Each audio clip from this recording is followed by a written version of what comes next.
नमस्कार। आज हम एक बहुत ही दिलचस्प विषय पर बात करने वाले हैं। एक जापानी विचार है इकिगाई। इकिगाई, हाँ, काफी सुना है इसके बारे में। हाँ, सुना तो होगा, पर ये सिर्फ एक शब्द नहीं है। कहते हैं ये लंबे, सेहतमंद और खुशहाल जीवन का राज हो सकता है। तो आज हम हेक्टर गार्सिया और फ्रांसेस्क मिरेलिस की किताब है ना इकिगाई, बिल्कुल। उसी के कुछ पहलुओं पर गौर करेंगे। बिल्कुल। और ये जरूरी भी है क्योंकि आजकल सब लंबी उम्र तो चाहते हैं, पर बात सिर्फ साल गिनने की नहीं है। मतलब जीवन की क्वालिटी, उसका मकसद, वो ज्यादा मायने रखता है। सही कहा। तो आज की इस बातचीत में हम क्या-क्या देखेंगे? पहले तो समझेंगे कि इकिगाई है क्या चीज़। फिर जानेंगे कि ओकिनावा जैसी जगहों पर लोग इतना लंबा और सेहतमंद जीवन कैसे जीते हैं। हाँ, वो ब्लू जोन्स वाली बात। बिल्कुल। और अपना मकसद, अपना इकिगाई कैसे ढूंढे, इस पर भी बात करेंगे।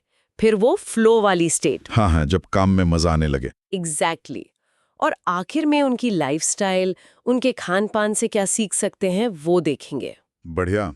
तो ये उन सब के लिए फायदेमंद हो सकता है जो अपनी जिंदगी में थोड़े और मायने, थोड़ी और खुशी और शायद कुछ सेहतमंद साल जोड़ना चाहते हैं। हाँ, तो चलिए शुरू करते हैं।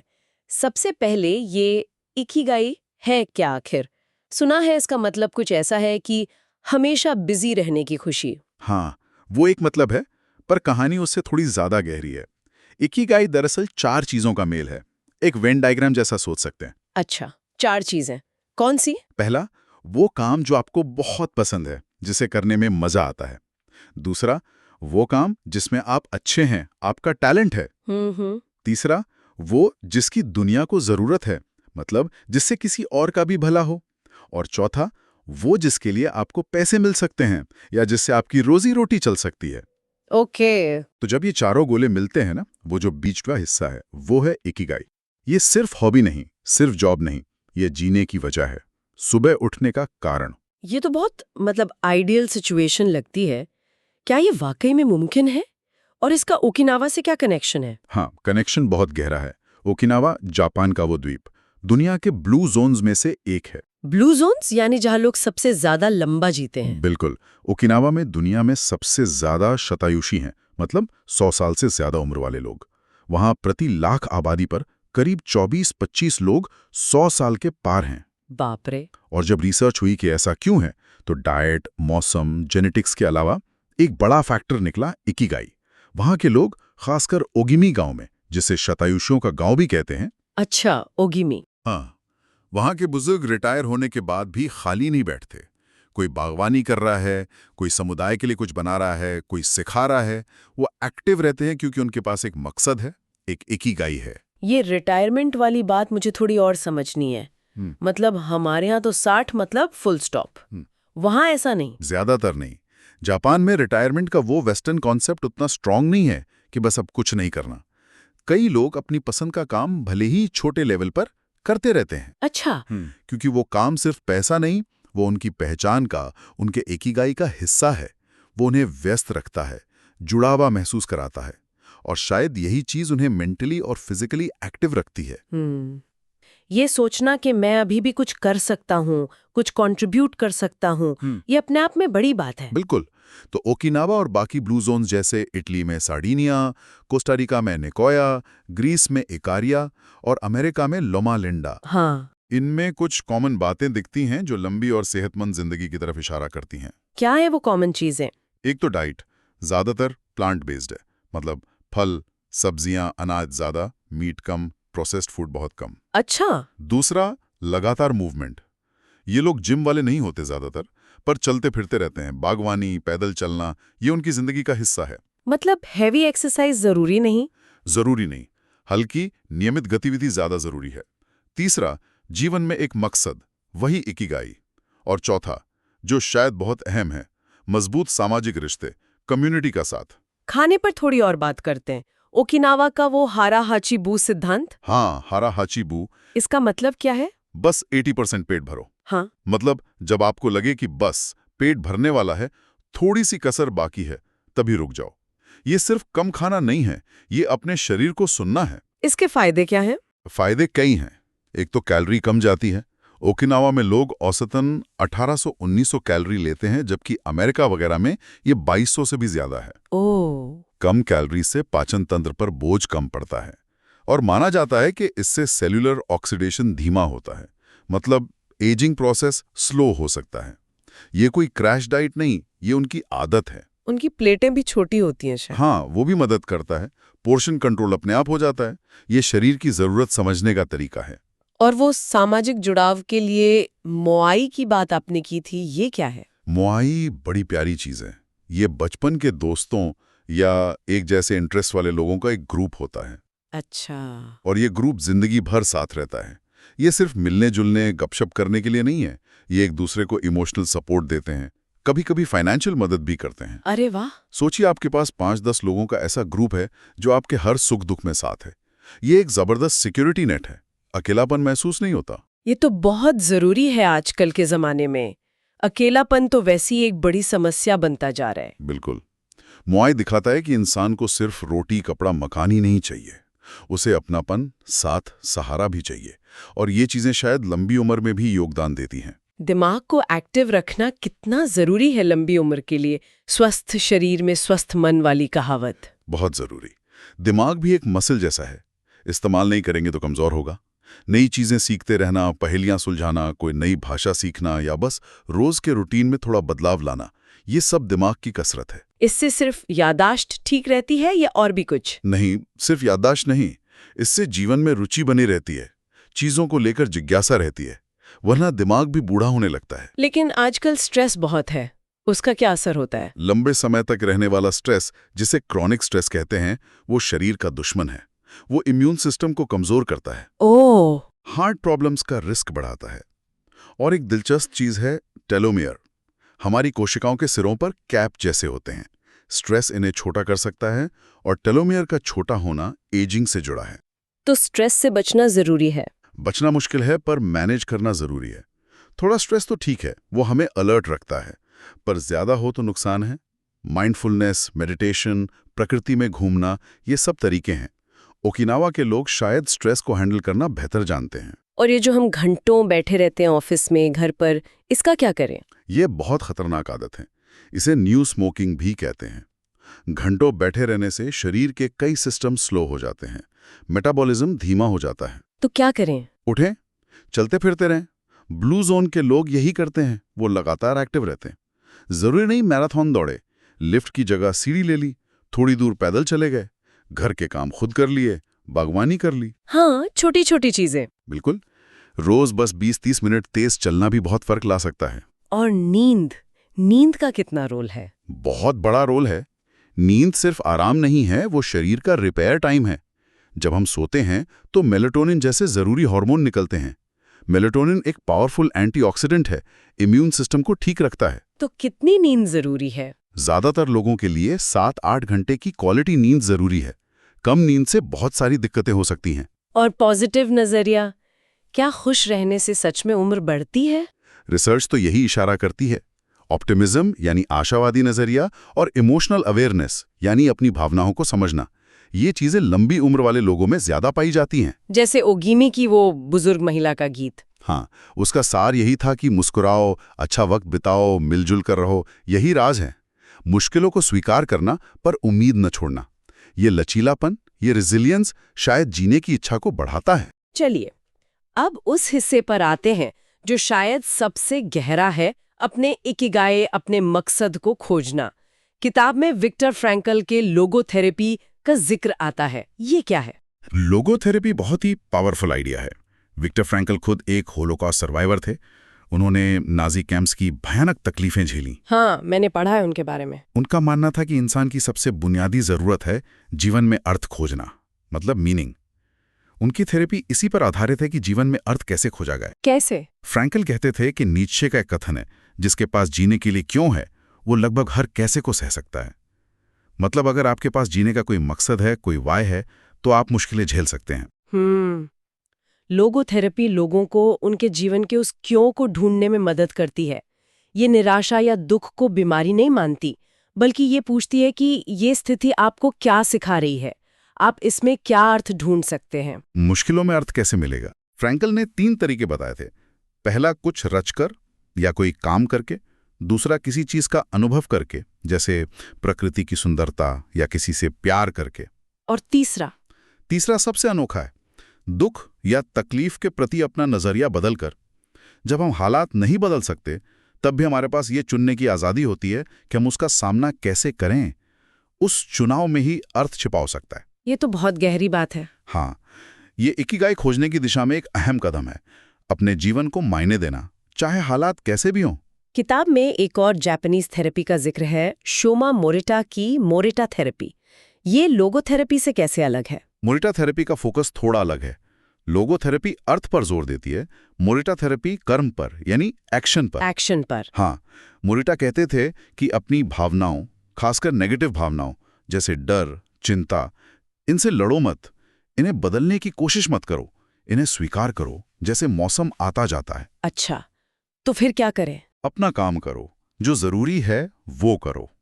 उनका सिद्धांत था, भावनाओं को स्वीकारो, अपना कर्तव्य करो और अपने जीवन का उद्देश्य खोजो। उद्देश्य कर्म करने से मिलेगा, भावनाओं से जूझने से नहीं। इसमें वो गधे वाली कहानी भी थी शायद। हाँ, वो मोरिटा बताते थे, एक गधा खंबे से बंधा है। अगर वो रस्सी तोड़ने के लिए खंबे के गोल गोल चक्कर काटता रहेगा तो वो खुद को और ज्यादा उलझा लेगा। यही हाल उन लोगों का होता है जो अपने नेगेटिव फीलिंग्स से लड़ने में ही सारी एनर्जी लगा देते हैं। मोरिटा कहते थे, फीलिंग्स को आने जाने दो, तुम अपना काम करते रहो। इकिगाई के लिए भी ये जरूरी है। जरूरी नहीं कि आपको हमेशा अच्छा ही लगे, पर अगर आप अपने मकसद की तरफ बढ़ते रहते हैं तो सार्थकता महसूस होती है। तो ये दोनों थेरेपियां, लोगोथेरेपी और मोरिटा थेरेपी, एक तरह से हमें रास्ता दिखाती हैं अपने इकिगाई तक पहुंचने का। बिल्कुल, वो हमें याद दिलाती हैं कि मकसद या अर्थ कोई तैयार चीज नहीं है जो मिल जाएगी। उसे खोजना पड़ता है और फिर उस रास्ते पर चलना पड़ता है, चाहे कैसा भी महसूस हो रहा हो। इसी से जुड़ा एक और कॉन्सेप्ट है जो आजकल काफी पॉपुलर है, फ्लो। मिहाली से सिंट मिहाली का आइडिया। हाँ, फ्लो वो कमाल की स्टेट है। क्या है ये फ्लो? फ्लो वो मानसिक अवस्था है जब आप किसी काम में इतने डूब जाते हैं कि आपको समय का पता नहीं चलता। आप पूरी तरह फोकस्ड होते हैं, आपको बाहर की दुनिया का ध्यान नहीं रहता। काम अपने आप होता जाता है और उसमें मजा आता है। जैसे कोई आर्टिस्ट पेंटिंग करते हुए या कोई म्यूजिशियन बजाते हुए खो जाता है। बिल्कुल, या कोई सर्जन ऑपरेशन करते हुए, कोई प्रोग्रामर कोडिंग करते हुए, कोई खिलाड़ी खेलते हुए। ये किसी भी एक्टिविटी में हो सकता है। इसमें आपकी स्किल और चैलेंज के बीच एक परफेक्ट बैलेंस होता है। और ये इकिगाई से कैसे जुड़ा है? ये इकिगाई का कह सकते हैं एक्शन में रूप है। जब आप वो काम कर रहे होते हैं जो आपके इकिगाई के करीब है, जिसमें मजा आता है, आप अच्छे हैं और उसकी जरूरत भी है, तो फ्लो स्टेट में जाना आसान हो जाता है। अच्छा, फ्लो का अनुभव ये बताता है कि आप सही ट्रैक पर हैं। ये वो गहरी संतुष्टि है जो सिर्फ मौज मस्ती या आराम करने से नहीं मिलती, बल्कि किसी सार्थक काम में खुद को लगा देने से मिलती है। तो इस फ्लो स्टेट को पाने के लिए क्या कर सकते हैं? कुछ टिप्स हैं? हाँ, कुछ चीजें मदद कर सकती हैं। पहली, ऐसा काम चुनें जो आपकी स्किल के हिसाब से थोड़ा चैलेंजिंग हो। बहुत आसान होगा तो बोर हो जाएंगे, बहुत मुश्किल होगा तो घबरा जाएंगे। वो स्वीट स्पॉट ढूंढना जरूरी है। ठीक है। और दूसरा, लक्ष्य साफ होना चाहिए पर फोकस प्रोसेस पर होना चाहिए, नतीजे पर नहीं। जैसे कोई पहाड़ चढ़ा है तो ध्यान हर कदम पर है, सिर्फ चोटी पर पहुंचने पर नहीं। इसे कहते हैं कंपास ओवर मैप्स। दिशा पता हो पर हर मोड़ पहले से तय ना हो। और तीसरा, शायद आजकल सबसे मुश्किल, डिस्ट्रैक्शन से बचना। हाँ, ये बहुत जरूरी है। फ्लो के लिए चाहिए गहरा फोकस, और आजकल के फोन, नोटिफिकेशंस, मल्टीटास्किंग, ये सब फोकस के दुश्मन है। तो मल्टीटास्किंग अच्छी चीज नहीं है? बिल्कुल नहीं। हमारा दिमाग एक बार में एक ही चीज पर ठीक से ध्यान दे सकता है। मल्टीटास्किंग असल में तेजी से टास्क स्विचिंग है, जिससे गलतियां होती हैं और एनर्जी वेस्ट होती है। फ्लो के लिए सिंगल टास्किंग जरूरी है। तो क्या करें, फोन बंद कर दें? हाँ, फोन दूर रखें, नोटिफिकेशंस बंद करें, एक शांत जगह ढूंढें, या पोमोडोरो टेक्निक ट्राई कर सकते हैं। 25 मिनट काम, फिर 5 मिनट ब्रेक।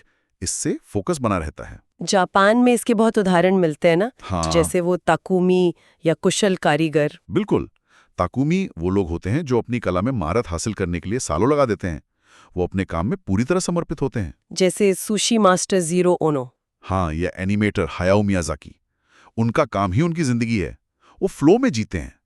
उनमें गांबारू की भावना होती है, मतलब लगे रहना, हार ना मानना। सुना है स्टीव जॉब्स भी जापानी कारीगरी से बहुत प्रभावित थे। हाँ, वो ज़ेन बुद्धिज्म और जापानी एस्थेटिक्स, खासकर सादगी और बारीकी पर ध्यान देने की कला से बहुत इंस्पायर्ड थे। ये सब फ्लो और डीप वर्क से जुड़ा है। क्या रोज के छोटे मोटे बोरिंग कामों में भी फ्लो मिल सकता है? हाँ बिल्कुल, इसे माइक्रो फ्लो कहते हैं। जैसे बर्तन धोना या सब्जी काटना या कोई भी रूटीन का काम, अगर आप उसे पूरे ध्यान से करें, उसे बेहतर करने की कोशिश करें, तो उसमें भी एक लय और संतोष मिल सकता है। बिल गेट्स का बर्तन धोना वाला किस्सा सुना है? हाँ, या फिजिसिस्ट रिचर्ड फैनमैन का ऑफिस की दीवारें पेंट करना। ये दिखाता है कि फ्लो किसी भी काम में पाया जा सकता है, अगर आप उसमें पूरी तरह मौजूद हों। ये छोटे छोटे माइक्रो फ्लो के पल भी दिन को बेहतर बना सकते हैं। किताब में अनुष्ठानों यानी रिचुअल्स की भी बात है, वो कैसे मदद करते हैं फ्लो में? का टाइम है। जैसे कोई राइटर लिखने से पहले हमेशा एक खास तरह की चाय बनाता है, या कोई खिलाड़ी मैच से पहले कुछ खास करता है। बिल्कुल, ये रिचुअल्स एक स्ट्रक्चर देते हैं, नियम तय करते हैं। इससे दिमाग को पता होता है कि अब क्या करना है। ये अनिश्चितता कम करते हैं और फोकस बढ़ाते हैं। इसलिए कहते हैं लक्ष्यों से ज्यादा जरूरी है अनुष्ठान। रोज के छोटे छोटे रिचुअल हमें ट्रैक पर रखते हैं। चलिए अब वापस ओकिनावा चलते हैं। उनके खानपान पर हमने थोड़ी बात की थी। क्या है उनके आहार की खासियत? सुना है वे बहुत वैरायटी खाते हैं। हाँ, वैरायटी कमाल की है। कहते हैं वो रोज औसतन 18 अलग अलग तरह की चीजें खाते हैं। 18 रोज? हाँ, उनके खाने का आधार है रंग बिरंगी सब्जियां और फल। दिन में 5 से ज्यादा सर्विंग, अनाज, खासकर शकरकंद और चावल, सोया प्रोडक्ट्स जैसे टोफू और मीसो सूप। और क्या नहीं खाते? नमक और चीनी बहुत कम, रेड मीट भी कम खाते हैं। डेयरी प्रोडक्ट्स भी पारंपरिक डाइट का हिस्सा नहीं थे ज्यादा। ये डाइट एंटीऑक्सीडेंट से भरपूर होती है। कोई खास सुपरफूड है उनका? वैसे तो कई चीजें हैं। शकरकंद पर्पल वाला उनका स्टेपल रहा है। समुद्री शैवाल जैसे कोम्बू, करेला जिसे वहां गोया कहते हैं, टोफू। और वो चाय? हाँ, सानपीन चा, जो जैस्मिन वाली ग्रीन टी होती है, वो खूब पीते हैं। ग्रीन टी वैसे भी एंटीऑक्सीडेंट से भरपूर होती है। और एक खट्टा फल है, शिकुआसा, नींबू जैसा। उसमें नोबिलेटिन नाम का एक जबरदस्त एंटीऑक्सीडेंट होता है।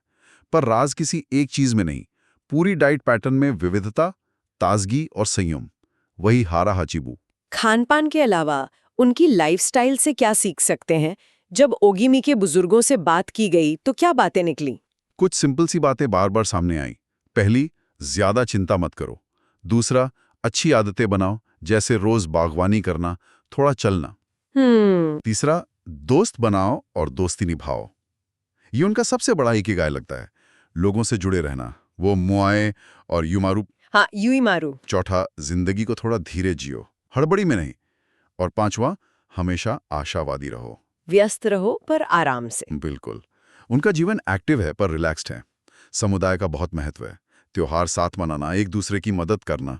और वो लचीलापन, 7 बार गिरो 8 बार उठो वाली बात। हाँ, नाना कोरोवी या ओकी, ये दिखाता है कि वो मुश्किलों से हारते नहीं, उन्हें जीवन का हिस्सा मानते हैं, उनसे सीखते हैं और फिर आगे बढ़ जाते हैं।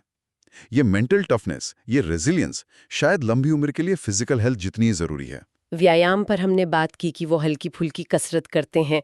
क्या योग और ताई ची जैसे पूर्वी व्यायाम भी इसमें फिट होते हैं? हाँ बिल्कुल। ब्लू जोन्स के लोग हैवी वेट लिफ्टिंग या इंटेंस कार्डियो नहीं करते ज्यादातर। वो ऐसी एक्टिविटी करते हैं जो शरीर पर कोमल हो पर लगातार हो। जैसे योग, ताई ची। जापान में रेडियो ताइसो बहुत पॉपुलर है। सुबह में सब मिलकर हल्की स्ट्रेचिंग और मूवमेंट वाली कसरत करते हैं। अच्छा, रेडियो पे आती है ये। हाँ, ये जोड़ों को लचीला रखती है, बैलेंस सुधारती है और साथ में करने से एकता की भावना भी आती है। सूर्य नमस्कार, ताई ची के धीमे मूवमेंट्स, ये सब स्ट्रेस कम करते हैं और बॉडी को एक्टिव रखते हैं बिना जोर डाले। तो कुल मिला के ये इकिगाई ये सिर्फ एक शब्द नहीं, ये जीने का पूरा फलसफा है। सही कहा। ये अपने मकसद को ढूंढना और जीना है। अपने काम में डूब जाना है, फ्लो को महसूस करना है। सेहत का ध्यान रखना है, खाने में हारा हाचिबू, शरीर को हिलाते डुलाते रहने में। और सबसे जरूरी, लोगों से जुड़े रहना है, अपने मुआई, अपने समुदाय के साथ। इन सब का जो कॉम्बिनेशन है, वही शायद इकिगाई की राह दिखाता है।